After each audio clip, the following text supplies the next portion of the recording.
आसमान के पार एक मजहबी बैठक चल रही है जहां ओसामा बिन लादेन एवं अन्य मजहबी आतंकवादी चर्चा कर रहे हैं कि भारत में डिजिटल क्रांति आ गई है। ऐसे में इस क्षेत्र में भी अपने सिपाही तैयार किए जाएं ताकि जब भी मौका मिले फ्री डेटा का प्रयोग कर हमारे सिपाहियों को भारत के खिलाफ वैचारिक युद्ध के लिए तैयार किया जा सके। इससे पहले कि वहां मौजूद बड़ी बड़ी हुरें इस बात पर नृत्य पेश करती, तभी ओसामा के पास बैठे अफजल गुरु और याकूब मेनन चुपके से कहते हैं, अरे भाईजान, हमारे लड़के तो इस मकसद में काफी साल पहले ही लग चुके हैं और ऐसे एक दो नहीं, पूरी फौज हमारे यूट्यूब पर कार्यरत है, वो भी बकायदा मेंबरशिप के साथ। क्या कह रहे हो अफजल? हाँ भाईजान, चाहे भारत में कहीं कोई वैचारिक कट्टरपंथी हो या फिर कोई किताब कलम वाला नक्सली, सबके कपड़ों के दाग हमारी फौज धुलती है। इस धोबी घाट का नाम है न्यूज लॉन्ड्री। नमस्कार, मैं अभिषेक, आप देख रहे हैं द पैम्फलेट। आज इस आसमानी बैठक की चर्चा इसलिए क्योंकि आज बात होगी न्यूज लॉन्ड्री की। न्यूज लॉन्ड्री एक ऐसी दुकान जिस पर बोर्ड लगा है इंडिपेंडेंट मीडिया ऑर्गेनाइजेशन का, लेकिन अंदर ऐसा माल रखा है जो इस आसमानी बैठक में भी बातों को जस्टिफाई करता है। ये है इस लॉन्ड्री के सीईओ अभिनंदन सीकरी जी। नहीं, शक्ल पर मत जाइए,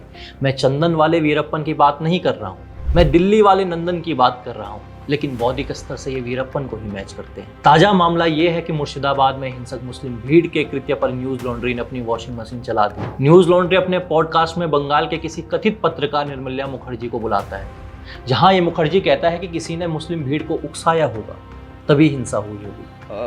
Muslim mobs or communities, is that correct? No, that's a wrong view. Right, you see, because that is what legacy media is showing us, right? That all these Hindus are fleeing, etc. Suppose, see Abhinandan, I am living with you. You live next door to me. Suddenly one morning I come up and I kill you. So unless there is a provocation, this never happens with certain interest. दोस्तों, ठीक वही तर्क जो मुस्लिम भीड़ के द्वारा किए गए हर दंगे, हर हत्या के बाद दिया जाता है। 3 लोगों की निर्मम हत्या और हजारों हिंदुओं के पलायन के लिए इस स्तर का तर्क दिया जा रहा है। इस मूर्ख मुखर्जी से कोई पूछे कि कैसे सैकड़ों वर्षों से हिंदुस्तान के इतिहास में हिंदुओं को मार मार के जो भगाया है, उसमें भी क्या उकसावा ही छिपा है? कन्हैया लाल या उमेश कोले अपने घर में बैठकर किसे उकसा रहे थे? ऐसे सवाल बहुत है, लेकिन अभी बात सिर्फ न्यूज लॉन्ड्री की। इस बेशर्म बयान पर अभिनंदन सीकरी चुपचाप सुनते रहे और पूरा समर्थन देते हुए नजर आए। समर्थन तो देना ही था, क्योंकि बात बंगाल की हो और न्यूज लॉन्ड्री हिंदुओं पर विषमन न करे, ऐसा नहीं हो सकता। याद कीजिए पश्चिम बंगाल पंचायत चुनाव में किस प्रकार जमकर हिंसा हुई थी, और जब लोग मर रहे थे तो यही न्यूज लॉन्ड्री ठहाके लगाकर कह रहा था कि निजी दुश्मनी में लोग मर रहे हैं। That if anyone has any enmity with anyone, so let's wait for election पे लेंगे। Of course. Fucking yeah, it's what else? I think that's a very reasonable and rational theory. What do you think, Monity? Bombs के धुएं में कुछ नजर नहीं आएगा। Bombs के धुएं में कुछ नजर नहीं आएगा। क्या लगता है, न्यूज लॉन्ड्री का दर्द सिर्फ पार्टी विशेष या मोदी सरकार के खिलाफ झलकता है? नहीं, ये भारत की प्रगति से भी असहज हो जाते हैं। भारत चांद पर आगे बढ़ा तो इस रॉकेट से न्यूज लॉन्ड्री को बहुत बड़ी पीड़ा पहुंची। उसके बाद तो कोई नहीं गया, क्योंकि वहाँ अगर वो उन्हें भेजी थी इतनी मिशंस, कुछ मिला नहीं, कुछ फायदा था नहीं। अब होता। हाँ भाई, चांद पर पहुंचने का कोई फायदा नहीं है। इसरो ने भी सब कुछ बंद कर दिया है, यहाँ तक कि अमेरिका में ट्रंप के आने के बाद इलॉन मस्क से लेकर सारे मिशन बंद कर दिए गए हैं। इन्हें सिर्फ रॉकेट के जलने में ही समस्या नहीं आती, इनका धुआं तब भी निकलता है जब भारत में दशहरा मनाया जाता है। अभिनंदन सीकरी का मानना है कि भारत में रावण जलाना बंद होना चाहिए, क्योंकि एक इंसान को जलाने जैसा है। Dashera, I think it's wonderful that good triumph over evil, whatever your definition of good or evil is, but just a custom. You're not. See, I like Lodi because it is just a bonfire. Here, the figure is a humanoid. It's a human being, and you're going and setting him on fire, and you're seeing that normalized from a very young age. सोचिए, ये है इनका बौद्धिक स्तर। शायद यही कारण है कि इन्होंने अपने नेता भी अपने स्तर के ही चुने हैं। पिद्दी तो बेचारा यूं ही बदनाम है, दुम तो अच्छी न्यूज लॉन्ड्री हिलाता है। There are many Rahul Gandhis, even though he's not here in Wayanad, but there's 1, 2, 3, 4, 5, 6 Rahul Gandhis. Rahul Gandhi के प्रेम में वीडियो बनाए जाते हैं कि Rahul Gandhi from learning the ropes to landing a पंच।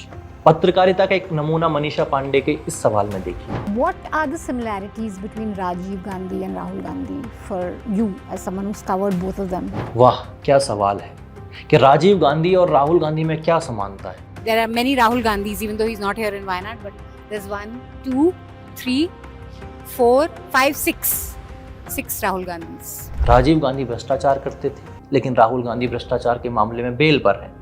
अब ये समानता है या नहीं है, ये आप डिसाइड कीजिए। गांधी परिवार की इस लॉन्ड्री की राजनीतिक समझ इतनी ही है कि महाराष्ट्र चुनाव से पहले एक वीडियो सिर्फ इस पर जारी कर दिया कि कैसे राहुल गांधी डिजिटल भारत के सबसे बड़े डिजिटल नेता बन गए हैं। उनका यूट्यूब गेम समझाया जा रहा है। आप ये थंबनेल देखिए, पुष्पा के भेष में राहुल गांधी है और लिखा है कि गांधी नाम है सावरकर समझा है क्या। चाटुकारिता का रसपान किए अतुल चौरसिया स्टूडियो से ऐसे वीडियो जारी करते हैं और जब चुनाव परिणाम आते हैं तो आश्चर्य जताते हैं कि अरे ये सब कैसे हो गया, ये तो हमें पता ही नहीं चल पाया। मध्य प्रदेश आया, जब हम ग्राउंड पर थे, लोगों से मिल रहे थे और सर्वे की बात करें, रिपोर्टर्स की बात करें, सबका ये एक मोटा मोटा अनुमान था कि 20 सालों के बाद पहली बार मध्य प्रदेश में एक किस्म का एंटी इनकम्बेंसी दिख रहा है, लोगों के अंदर नाराजगी दिख रही है बहुत ज्यादा क्लियर तरीके से। वो नतीजा सबसे बड़े बीजेपी की अब तक के हिस्टोरिकल जीत के रूप में सामने आया। यही चीज हरियाणा के बारे में कही जा सकती है। हरियाणा में सब कुछ हो गया था। हरियाणा में चारों तरफ कोई भी ऐसा व्यक्ति नहीं था जो ये कहे कि अलायंस नहीं जीत रहा है, कांग्रेस आगे नहीं है। और उसके बाद वहां पर भी बीजेपी ने सबसे बड़ी जीत दर्ज की अब तक की जितनी है। और अब हमारे सामने ये महाराष्ट्र का है। केवल कॉम्प्लिसेंसी एक वजह है, क्योंकि फिर से वही चीज एकदम हमारे सामने रिप्ले हुई कि जब हम ये पॉपुलर सेंटीमेंट देखते हैं तो एकदम अलग नजर आता है कि भाई इस समय बीजेपी के खिलाफ बहुत ज्यादा नाराजगी दिख रही है। और अरे भाई, अंधेरा बैकग्राउंड बनाकर, मफलर दाढ़ी ओढ़कर, हर वाक्य में गर्दन 10-20 बार घुमाकर और 20 बार डंकापति शब्द बोलकर गंभीर टिप्पणीकार बनने का शौक आप पाल सकते हो, लेकिन ये गलतफहमी न पालो कि आप एक राजनीतिक विश्लेषक हो। ये इस कदर पॉलिटिकल एनालिस्ट हैं कि महाराष्ट्र चुनाव परिणाम के बाद विपक्ष की सरकार बनवा रहे थे। कैसे? कि सब पार्टियों को बीजेपी के खिलाफ एक आ जाना चाहिए, तभी बीजेपी को रोका जा सकता है। नंबर के हिसाब से देखें तो सिर्फ बीजेपी माइनस जितनी पार्टियां, सबको एक आना पड़ेगा, एक होना पड़ेगा। और वो श्योर शॉट है, मतलब रेमेडी है डिजास्टर का, उसमें इतने सारे स्टेक होल्डर हो जाएंगे। ये कहे जाते हैं आजकल के निष्पक्ष मीडिया संस्थान। अतुल चौरसिया, आप एक पार्टी विशेष को सेल्समैन की तरह अपने प्रोडक्ट दिखाकर भ्रमित करते रहिए, बेवकूफ बनाते रहिए कि आपकी धुलाई मशीन से उन्हें फायदा होने जा रहा है, लेकिन इतना समझ लीजिए कि भारत के वोटर को समझने की आपकी औकात नहीं है। मध्य प्रदेश चुनाव में राहुल गांधी की रैली को कवर करने गया सेल्समैन लाडली बहन योजना के खिलाफ एक नैरेटिव दिखाने का प्रयास कर रहा था कि देखो कहीं कुछ होने वाला नहीं है। एक शिवराज सिंह चौहान ने एक योजना शुरू की है जो कि लाडली बहना योजना करके उसके तहत 1250 रुपए देने की बात है। आप लोगों को लगता है कि उससे बहुत ज्यादा हालात बदल जाएंगे, आप लोगों को उससे कुछ फायदा होने वाला या अच्छी योजना है? अनमैरिड वुमेन से उनको इस चीज का कोई लाभ नहीं मिला है। अच्छा, तो आप लोगों का उसमें रजिस्ट्रेशन हुआ है? जो शादीशुदा महिलाएं आप लोगों के परिवार में है उनमें उनका भी कोई रजिस्ट्रेशन नहीं हुआ है। मध्य प्रदेश में क्या हुआ? हरियाणा, महाराष्ट्र, गांधी परिवार को 10 जनपद पर ऐसे सेल्समैन को बुलाकर इनकी छाती पर राहुल गांधी का पुष्पा वाला पोस्टर चिपकाकर 10 चक्कर लगवाने चाहिए कि हम तुम पर इतना पैसा खर्च कर रहे हो, नालायक तुम सब पैसा गवा रहे हो। खर्चा तो न्यूज लॉन्ड्री पर ओमडिया नेटवर्क का भी बहुत हुआ। वही ओमडिया नेटवर्क जिसने भारत में अपना एजेंडा चलाने के लिए कई न्यूज प्लेटफॉर्म को गोद लिया था। न्यूज लॉन्ड्री भी उसमें से एक था। अब अभिनंदन सीकर इस मुखौटे को भले ही पहन लें कि ये किसी उद्योगपति से फंडेड नहीं है, लेकिन सच्चाई हम जानते हैं। आप जो हमारा ये प्रोग्राम है, ये ना किसी सरकारी एड से फंडेड है, ना किसी लार्ज उद्योगपतियों के एड से फंडेड है, ये एड से फंडेड है ही नहीं। ये आप लोग जो कंट्रीब्यूशन देते हैं उससे हम अपना जर्नलिज्म करते हैं, अपनी पत्रकारिता करते हैं। तो जहां पर भी आप देख रहे हो उसके नीचे डिस्क्रिप्शन में, शो के डिस्क्रिप्शन में एक लिंक होगा, उस लिंक पर जाके आप योगदान दीजिए। दोस्तों, वीडियो के शुरुआत में हमने जिस मजहबी बैठक का वर्णन किया था वो हकीकत से बिल्कुल दूर नहीं है। न्यूज लॉन्ड्री का दावा ऐसा कि जैसे लोकतंत्र का चौथा स्तंभ इनके कंधे पर टिका हो। जनता के द्वारा फंडेड मीडिया ही अब लोकतंत्र में निहित मीडिया की भूमिका का ईमानदारी से निर्वाह कर सकता है। ये मीडिया की भूमिका ही तो है कि आतंकवादियों को भी क्लीन चिट दे दो। यही लोग हैं जो कश्मीर में एक आतंकवादी मुख्तार बाबा को पत्रकार बता देते हैं। जो लोग मुख्तार बाबा को नहीं जानते वे हमारा एक वीडियो जिसका लिंक आपको ऊपर स्क्रीन पर दिखाई दे रहा होगा उसे देख सकते हैं। इस वीडियो में हमने विस्तार पूर्वक बताया कि कैसे कश्मीरी मूल का एक आतंकवादी मुख्तार बाबा एक आतंकी संगठन के साथ मिलकर जम्मू कश्मीर के पत्रकारों को धमकी देता है और इस मुख्तार का संबंध किन किन भारत विरोधी ताकतों के साथ। इस आतंकवादी को न्यूज लॉन्ड्री पत्रकार बताता है। ये किस्सा सिर्फ एक आतंकवादी तक सीमित नहीं है।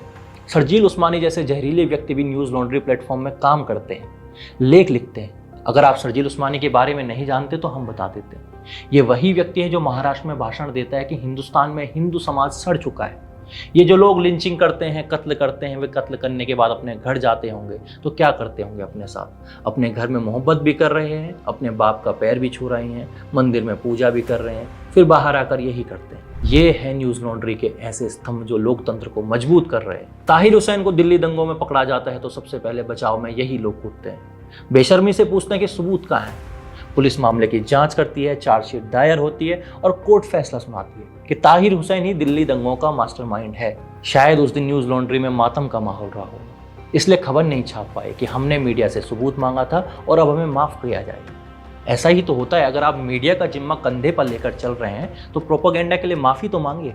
अगर कोई पीएम से सवाल करे कि क्या वे थक जाते हैं तो न्यूज़ लॉन्ड्री के लिए गोदी मीडिया होता है, और अगर यही सवाल वे अपने मालिकों से करें तो ये पत्रकारिता कहलाता है। नेक्स्ट नॉमिनी अमीश की नई नवेली कॉलीग भूमिका लियाकत जो वाकई थकती नहीं है। सच बताइए, why don't you get tired? आप थकते क्यों नहीं? रुको जरा, सबर करो। Teacher, I want to ask you now.